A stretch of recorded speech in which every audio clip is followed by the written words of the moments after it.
Hi, today we're going to talk about how we feel as a parent when we're dealing with meltdowns, especially ones in public, and how we can get our own back and not feel so crappy about it. Welcome to the Autism Diagnosis to Confident Mom podcast with Kira from Kira Brown Coaching. I'm a mom of neurospicy kids and a life coach. I'm here to share real tips and support to help you feel confident as a parent. So, there was this one time when we tried to put my Mr. Autistic kiddo in soccer. His sisters were all playing soccer and he wanted to play soccer, so we put him in, and it did not go well. We went the first time and I was like, well, that was a little different. It's going to take some adjusting. Okay. We went back the second time, and by the end, we didn't even finish soccer because it was going horribly. He would go to soccer and he would melt down. I'm talking like he would go up to the coach and yell at them that they weren't doing things right. He was crying. He would refuse to try. It got bad enough that I had to pick him up and carry him to the car, kicking and screaming with everybody watching. And the shame that I felt as a parent. My 4-year-old should be able to handle kicking a soccer ball.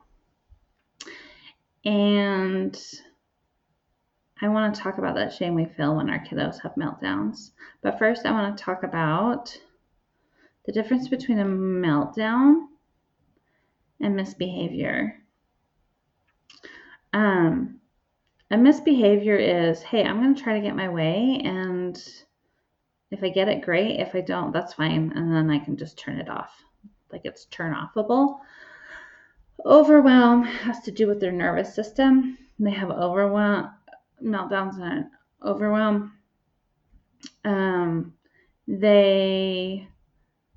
Their nervous system gets overwhelmed. They go into fight, flight, or flee. And that's where we get kids who fight. My Mr. Autistic kiddo tends to fight, throw punches, try to move furniture, those kinds of things. Or we can go into flight, kids that elope, or freeze, kids that just shut down and won't do anything. And this comes as a biological sense and a biological response in the body. Their prefrontal cortex, or I call it the front part of their brain. It's right there by your forehead. It shuts down. It's their, let's think this through logically, part of their brain, and they're just in response mode. They're reacting at this point. This is why arguing with them doesn't make a difference. This is why trying to talk them out of it doesn't make a difference. This part of their brain shuts down. Their body believes they are in danger and is trying to save them. They cannot just shut this off. This doesn't just go away, okay? We have to help them work through that, re-regulate their body, let them know that they're safe in their bodies. But misbehavior and a meltdown or overwhelm are two very different things. And you can't parent away the meltdowns. They're going to come sometimes. They just are, especially with our autistic kiddos. They can come in neurotypical kiddos as well, but especially in our neurodiverse kiddos, we get them a lot more. We as parents feel shame during these meltdowns because they're perceived as behavioral issues. And our culture teaches us that how our kid behaves is our report card. So if my kid is doing really well, then I'm doing really well as a parent. If my kid is struggling, then I am not doing well as a parent.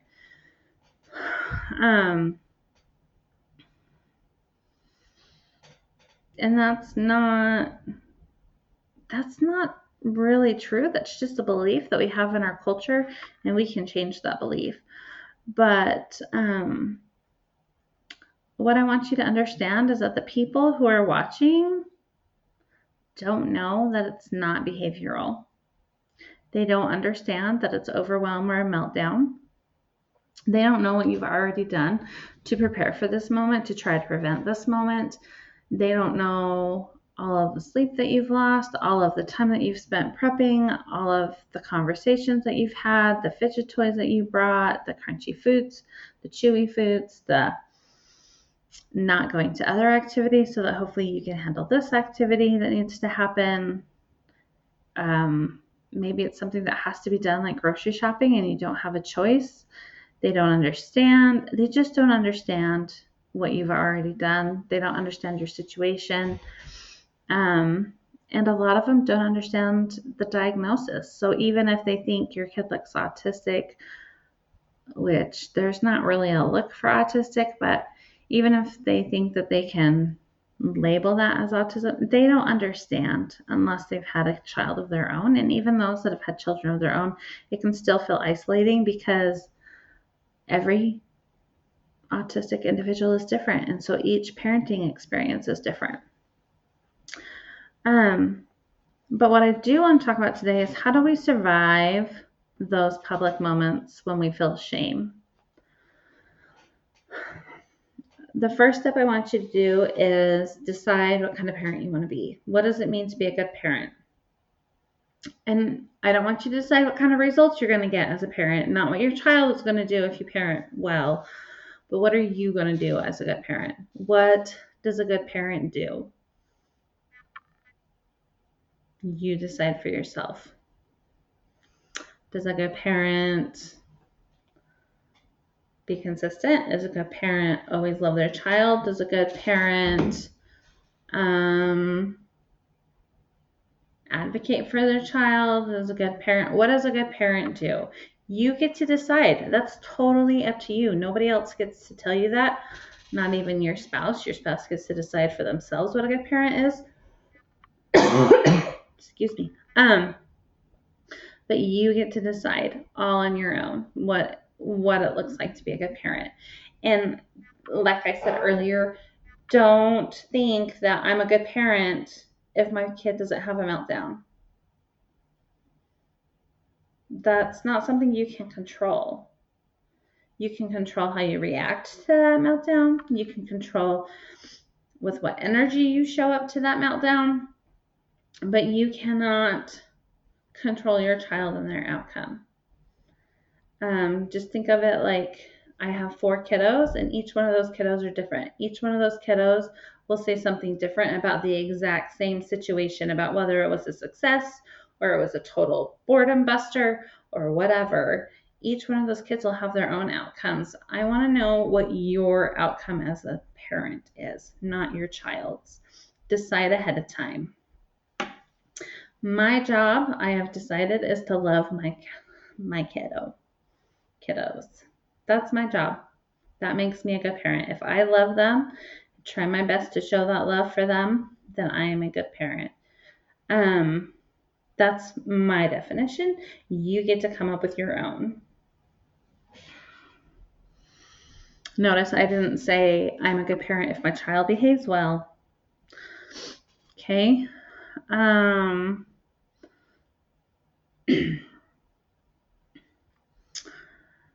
I want you to, when you feel the shame when you're in public and your child's having a meltdown, I just want you to name that. Give that feeling a name. It doesn't matter if you name it wrong, just name it. Is it shame? Is it frustration? Is it embarrassment? What are you feeling? And then where do you feel it in your body? I don't want to know what you think about that thought, that feeling. I want to know where you feel it in your body. Do you get clenched fists? Do you get tense? Do you get a tummy ache? Do you feel energy moving throughout your chest? What do you feel? Do your shoulders tense up? Do you relax? What does your body feel when you feel those things? And just allow your body to feel those things. So Um, I have been taught through my life coach certification that feelings are created by our thoughts, what we think about something. And so I will say, I am feeling shame right now, and it is created by sentences in my brain. It feels like a tummy ache. It feels like I want to shrink in on myself. It feels whatever, okay? And just let it be there. Just allow those emotions. If we try to push those emotions away, we make them bigger. Otherwise, normally a normal feeling will last 60 to 90 seconds and then it will go away. It might come back like beach waves, but it usually comes back at a lesser intensity. If we feel a lot of this, we can just decide we're going to carry our little shame purse around with us everywhere we go. We're just going to put it in our purse and pack it around. That's okay. We're just going to allow it to be there. And the more we allow it to be there, your body naturally knows what to do with that emotion and how to work it through. It's when we resist those emotions that they become problems for us. So just allow the emotion. And then I want you to realize that you don't need them to understand you and your situation. They don't have to. The judgy looks that come from the little old lady at the grocery store because your kid is having a meltdown in the checkout stand, it really is none of her business. You do not owe her an explanation of your child's diagnosis, of their medical history, of what they're melting down over, of all the things you have tried. That is none of their business. You don't need them to understand. Okay, you just take care of you and your child in that moment. So just remember, we're going to name the emotion. We're going to see where we feel it in our body. It's just because of sentences in our brain, which is not to judge ourselves. We just are going to feel some shame or frustration or embarrassment or whatever it is that comes up for you. And then we're going to decide what kind of parent we are. And we get to decide if we're being a good parent in the moment or not. And then we don't owe anybody an explanation. You get to pick. You only have so many resources. You only have so much time in a day. You only have so much energy. And as parents of neurodiverse kiddos, we tend to use a lot more of that up already, dealing with meltdowns and redirects and all of the things. Like, we don't have the extra energy to educate the world. And so it's not your responsibility to do that.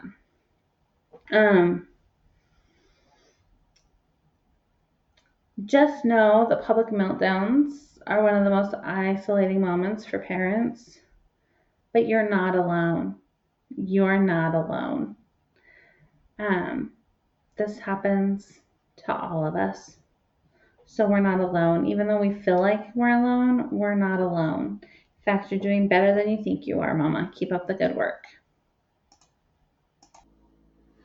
Thanks so much for listening to Autism Diagnosis to Confident Mom.